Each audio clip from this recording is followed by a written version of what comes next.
Я пока воздержусь от каких-либо официальных. Հայաստանի ընտրությունների վերաբերյալ ես առայժմ ձեռնպահ կմնամ որևէ պաշտոնական մեկնաբանությունից, քանի որ կենտրոնական ընտրական հանձնաժողովը դեռ վերջնական արդյունքներ չի հրապարակել։ Մենք սպասում ենք այդ վերջնական արդյունքներին։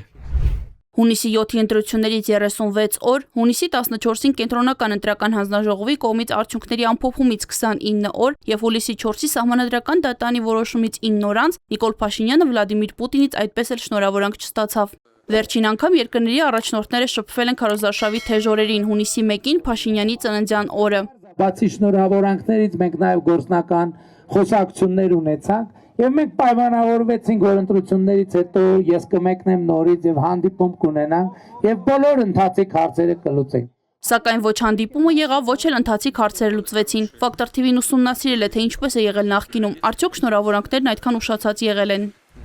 Պուտինի Հայաստանի իշխանություններին ընտրական հաղթանակի կապակցությամբ առաջին շնորհավորանքը եղել է 2003 թվականին։ Նախագահական ընտրությունների երկրորդ փուլից 1 օր անց մարտի 6-ին նա շնորհավորել է Ռոբերտ Քոչարյանին, իսկ հաջորդ օրը հեռախոսազրույցում կրկին արձանագրել նրա համոզիչ եւ տպավորիչ հաղթանակը։ Հաջորդ փորձությունը 2008 թվականի նախագահական ընտրություններն էին։ Ռոբերտ Քոչարյանն այլևս առաջադրվել չէր կարող, իսկ իշխանության տեխնացուն Սերժ Սարգսյանն էր։ Առաջին նախագահ Լևոն Տեր-Պետրոսյանը հայտարարեց, որ չի ճանաչում ընտրության արդյունքները։ Հաջորդ օրը նրա կողմնակիցները հավաք սկսեցին Մատենադարանին հարող տարածքում։ Սակայն այդ ամենը չխանգարեց Կրեմլին։ Փետրվարի 20-ին ընտրությունների հաջորդ օրը ժամը 21:00-ին Վլադիմիր Պուտինը շնորհավորական ուղերձ հղեց Սերժ Սարգսյանին։ Հետընտրական ճգնաժամը խորացավ մարտի 1-ին, երբ ոստիկանությունը ուժ կիրառեց Ազատության հրապարակում գիշերյա ցուցարարների նկատմամբ։ Բախումների հետևանքով զոհվեց 10 մարդ, 8 քաղաքացի եւ 2 ոստիկան։ Հարյուրավորները վիրավորվեցին, իսկ Երևանում 1 ամսով արտակարգ դրություն հայտարարվեց։ Մարտի 6-ին Վլադիմիր Պուտինը հեռախոսազրույց ունեցավ Ռոբերտ Քոչարյանի հետ աջակցություն հայտնելով սահմանադրական կարգի ապահովման ուղղված իշխանական ջանքերին։ Մարտի 10-ին նա խոսեց Սերժ Սարգսյանի հետ, իսկ մարտի 24-ին հանդիպեց նրան Կրեմլի հաղորդագրություններում հատուկ օգտագործելով ընտրված նախագահ ձևակերպումը։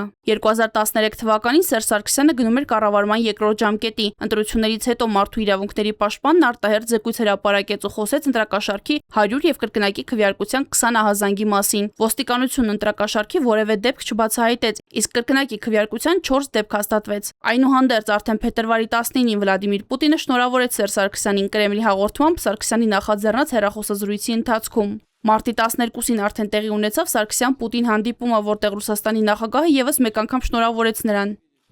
Եվս մեկ անգամ ուզում եմ շնորհավորել ձեզ համոզիչ հաղթանակի կապակցությամբ 60%-ից ավելին շատ լավ արդյունք է, որ խոսում է ժողովրդի վստահության մասին։ Այս անգամ եւս Կրեմլի արձագանքը սպասողական չէր, շնորհավորանքը հնչեց հաջորդ օրը։ 2017-ի խորհրդարանական ընտրություններով Հայաստանն անցում էր կատարում խորհրդարանական կառավարման համակարգի։ Հայաստանի Հանրապետական կուսակցությունը ստացավ 49.15% կամ 770,718 ձայն, իսկ արդեն հաջորդ օրը Վլադիմիր Պուտինը շնորհավորեց Սերժ Սարգսյանին։ Պուտինը հայտարարեց, որ ընտրությունների արդյունքները վկայում են Սերժ Սարգսյանի եւ Հայաստանի Հանրապետական կուսակցության հանդեպ բարձր վստահության մասին, սակայն 1 տարի անց վարչապետ ընտրվելուց ընդամենը 6 օր հետո Սարգսյանը զանգվածային բողոքի ակցիաների ճնշման տակ հրաժարական տվեց։ Դրանից հետո Սարգսյան-Պուտին պաշտոնական շփումների մասին հաղորդագրություններ չեն հրապարակվել։ Թավշյա հեղափոխությունից հետո առաջին համապետական ընտրությունները տեղի ունեցան 2018 թվականի դեկտեմբերի 9-ին։ Փաշինյանի գլխավորած Իմ Քայլը դաշինքը սահմանադրական մեծամասնություն ստացավ։ Կրեմլն այս անգամ չշտապեց։ Պուտինի շնորհավորանքը հնչեց միայն մոտ 3 շաբաթ անց դեկտեմբերի 27-ին Մոսկվայում կայացած հանդիպման ժամանակ։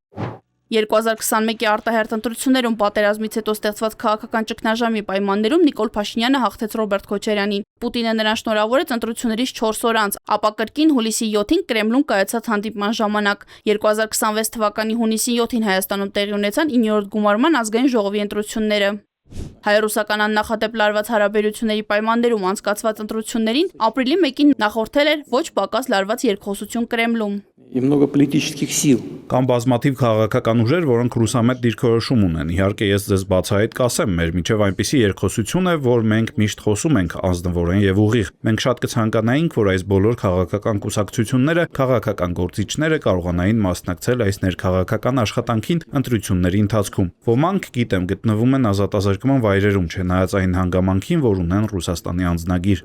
В этих выборах Այս ընտրություններին կարող են մասնակցել միայն այն քաղաքացիները, որոնք ունեն բացառապես հայկական անձնագիր։ Այսինքն ամենայն հարգանքով, բայց ռուսական անձնագիր ունեցող անձինք Հայաստանի Հանրապետության Սահմանադրության համաձայն չեն կարող լինել ոչ падգամավորի թեկնածու, ոչ վարչապետի թեկնածու։ Այստեղ որևէ սահմանափակում չկա։ Հայ-ռուսական քաղաքական խնդիրներն ազդեցին նաև տնտեսվարողների վրա։ Քարոզարշավի ակտիվ օրերին Ռուսաստանը մի շարք սահմանափակումներ մտցրեց հայկական ապրանքների ներմուծման նկատմամբ, որոնք մինչև հիմա ընտրություններից 36 օր անց վերացված չեն։ Հուլիսի 6-ին Փաշինյանը Մոսկվայի փոխարեն մեկնեց Եկատերինբուրգ եւ հանդիպեց Ռուսաստանի Դաշնության վարչապետ Միխայիլ Միշուստինին։ Նրանք անդրադարձան ընտրություններին ու հայ-ռուսական հարաբերություններին, սակայն այս անգամ եւս շնորհավորանք չհնչեց։ Միշուստինի հանդիպման ժամանակ, երբ որ ուշադրություն դարձրեք, ինքը խոսում էր երրորդ դեմքով, որ ընտրությունից հետո ձևավորվելիք կառավարությունում հույս կունենանք, որ այդ կառավարությունը Ռուսաստանի հետ նորմալ հարաբերություններ ունենա։ Չէր ասում դուք, ասում եք այն կառավարությունը, ինչեր երրորդ դեմքով խոսում, որպեսզի նա չդիմելով դուքով ստիպված չլինի շտորհավորել։ Քաղտեխնոլոգի կարծիքով ռուսական կողմը մինչև օգոստոսի 2-ը կճանաչի Փաշինյանին վարչապետի պաշտոնում, սակայն դրանից հետո անորոշություն է։ Հնարավոր է Փաշինյանին կոչեն այսպես կոչված ժամկետանց վարչապետ, դրանից բխող հետևանքներով։ Արդեն կարող ենք